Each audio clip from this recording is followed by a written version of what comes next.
Bonjour chers frères et sœurs, nous célébrons aujourd'hui le 7e dimanche du temps ordinaire de l'année liturgique C. En ce dimanche, nous voulons apprendre auprès de Jésus à être miséricordieux comme le Père. Dans le même contexte des béatitudes du dimanche dernier, Jésus nous propose aujourd'hui d'autres voies pour atteindre le bonheur parfait dont jouissent déjà sur terre toutes celles et ceux qui le suivent en toute sincérité, entre ombres et lumières de leur foi, ses disciples, fils et filles de Dieu notre Père.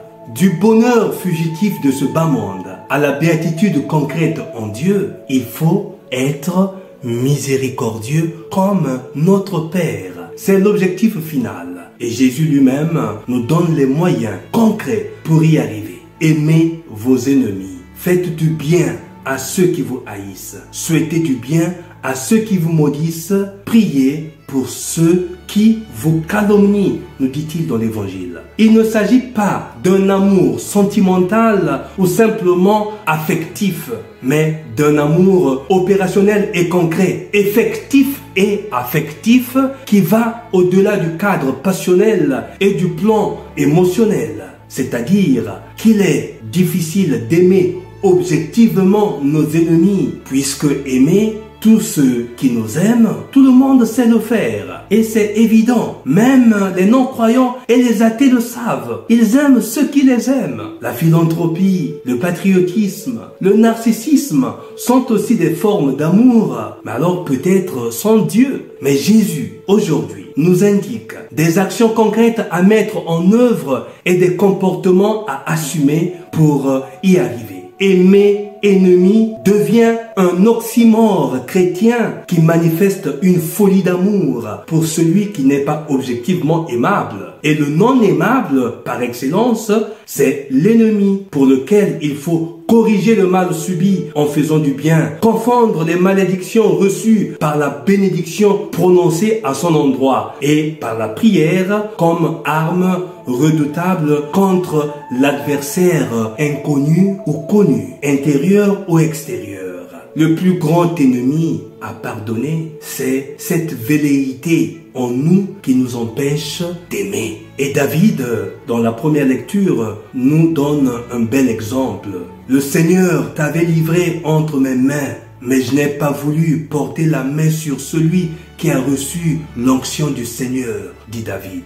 La meilleure réponse que l'on peut donner au mal subi par haine ou jalousie est celle de confondre les désirs pervers de l'ennemi par le bienfait avec amour, même en silence. L'ennemi est concret. L'ennemi n'est pas abstrait. Jésus, dans cet évangile, est concret. Jésus ne nous emmène pas dans le dédale des nuages pour considérer un ennemi imaginaire ou nostalgique.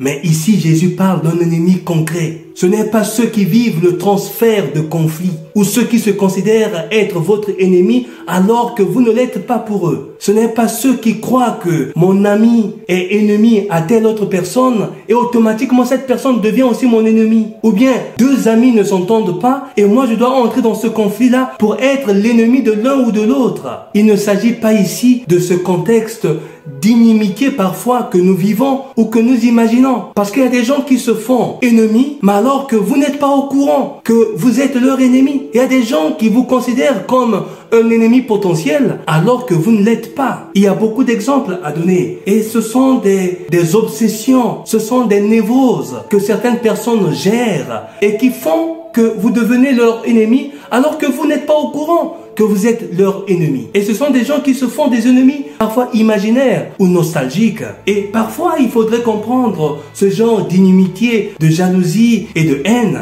Parce que peut-être vous avez quelque chose que eux ne comprennent pas. Mais vous avez quelque chose que eux n'ont pas. Alors, ils extériorisent leur inimitié de cette manière, en vous considérant comme ennemi. Ce n'est pas tout cela. Jésus ne nous emmène pas sur ce stade psychologique, mais Jésus est concret. Ici, Jésus parle d'ennemis, c'est-à-dire des gens qui veulent tuer la vie de Dieu en vous, des gens qui nuisent à votre vie et à votre épanouissement spirituel, des gens qui voudraient tuer l'amour en vous, des gens qui excitent et titillent votre bête. Parce qu'en chacun de nous, sommeille l'ange et la bête. Et donc des gens qui se positionnent, qui prennent une position pour vous nuire. Et voilà des gens qui sont considérés comme ennemis. Des gens qui ne veulent pas laisser s'épanouir en vous la grâce, le talent, le don de Dieu. Alors qui, par tous les moyens, veulent vous détruire. Physiquement, spirituellement, psychologiquement. Alors à ce moment-là, ces gens-là sont considérés comme ennemis. Mais pas forcément votre ennemi aussi. Mais peut-être ennemis de Dieu, mais à travers vous. Parce que les gens combattent ce que Dieu a placé en vous. C'est le cas de Saül, qui lui aussi a reçu l'onction, mais combat David, parce que David devient fameux. David a combattu et a vaincu Goliath. David devient le chouchou de la population, le chouchou du peuple. Et Dieu a choisi David parce qu'il a mis quelque chose en David. Et ça, on ne peut pas le combattre.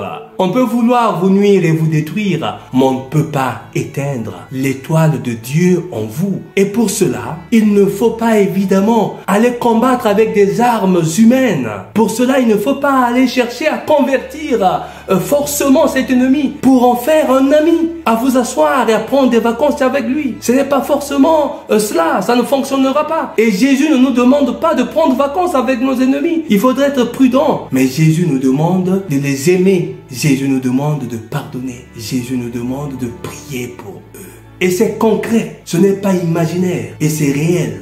Et c'est fort. Parce que Jésus lui-même est passé par là. Pour ne pas rendre le mal par le mal. Pour ne pas faire plaisir à ceux qui vous maudissent en faisant comme eux. Vous n'êtes pas comme eux. Vous êtes fils et filles de Dieu. Considérons la grâce de Dieu en vous, alors vous devriez être comme Dieu l'est, miséricordieux. Et c'est ce que Jésus nous demande. Aimer, c'est pardonner. Et pardonner, c'est donner par-dessus tout, au-delà de l'ordinaire.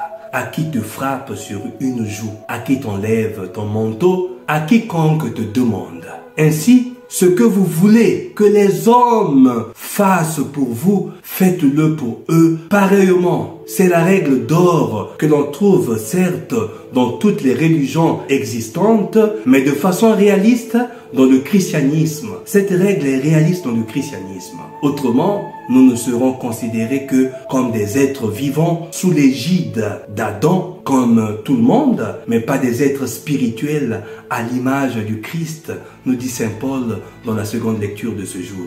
Lorsque nous en sommes exténués et incapables, parce que on est des hommes fragiles, et c'est possible, ça arrive, demandons à Dieu d'aimer lui-même en nous ses ennemis incorrigibles.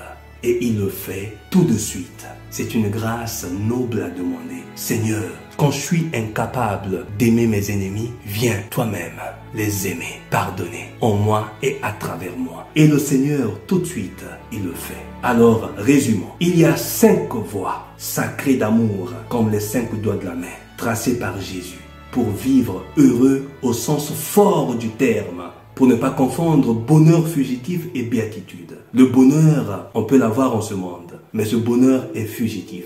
Mais la béatitude, c'est cette félicité en Dieu, c'est ce bonheur en Dieu, qui ne dépend pas des choses extérieures, qui ne dépend pas de ce que nous avons, mais de ce que nous sommes. Parce que ce bonheur se trouve à l'intérieur de nous et il faut l'extérioriser, il faut le vivre concrètement. Alors Jésus nous donne 5 voies pour vivre heureux au sens fort du terme, pour vivre l'extraordinaire dans l'ordinaire. La première voie, aimez vos ennemis. Soyez miséricordieux. Ne jugez pas et ne condamnez pas, vous ne serez pas jugés et condamnés. Pardonnez et vous serez pardonnés. Donnez et l'on vous donnera. Voilà les 5 voies que le Christ nous donne en ce jour. Les 5 voies que nous pouvons suivre pour atteindre le bonheur vrai et parfait que j'appelle, que le Christ lui-même d'ailleurs appelle la béatitude. Alors, chers frères et sœurs, vivez heureux, soyez heureux. Et le bonheur, c'est maintenant. Faut pas procrastiner, faut pas renvoyer à demain. Je vous souhaite un excellent dimanche.